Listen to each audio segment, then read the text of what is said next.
everybody, back with another video.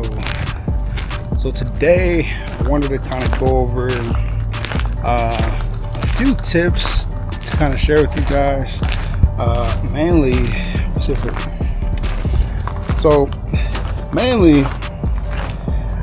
just a little bit of advice when it comes to the issues that a lot of traders have, especially when starting out.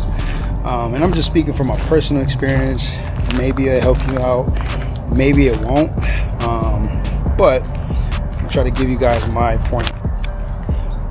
So the first tip that I would say is that a lot of traders, if you guys seen some of my previous videos, and it still happens even after 5 years of trading, but I can only imagine what traders are doing after the first 6 months or a year or 2 years, and that is that patience.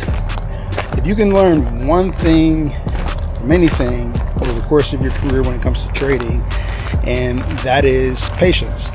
If you can use patience when trading, taking your time, making sure that you see things before they happen, before making a decision, it would always be in your best benefit. Now, the kicker to that is that you gotta actually know what the hell you're looking at as far as whether the stock is going up or down when it comes to trading options.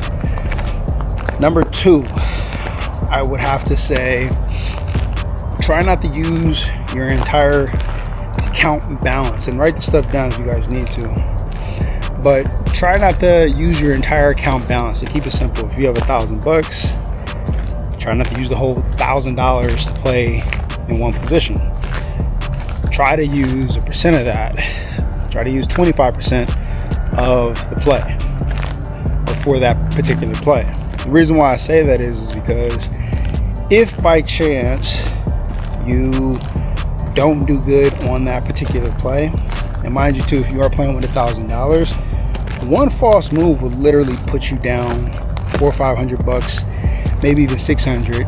And a lot of times too, another point that I would say is make sure that you cut your losses, right? So cutting your losses fast, sooner than later, versus going through this in denial phase would do you justice. All right, so cut your losses when it's time to cut your losses. I'll give you guys two more, and after that I want you guys to just kind of reflect on what I'm talking about. So the second to last point that I would say is, don't have a bunch of fucking stocks that you keep up with.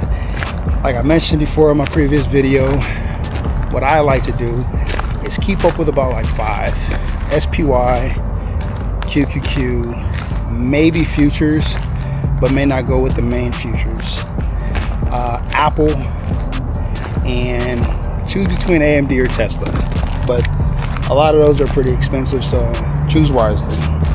The last piece of tips that I would suggest for you guys is to simply don't overtrade. If we're talking about day trading specifically, you don't have to trade 10 times in one day. And in my opinion, I feel like if you're trading 10 times in one day, that's a problem.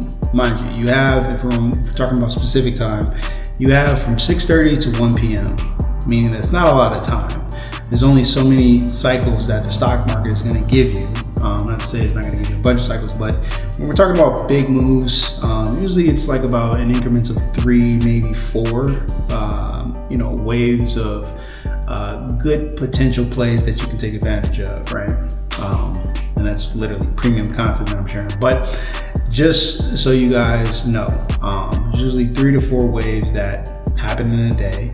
So if you find yourself trading 7 times, you're overtrading. If you're trading 15 times day trades, you're overtrading. And going back to it, in order to trade that way as well too, that means that you're over 25,000. So meaning that you're able to trade as many times as you want. Just because you have the money in the account does not mean that you need to trade 25 times in a day, 30 times in a day. You're only just putting yourself at that much risk. Now if you're just killing it, continue to keep doing what you do. But those are my tips for you guys for the day. Hopefully it helps. Let me know what you guys think in the comments. We can go from there.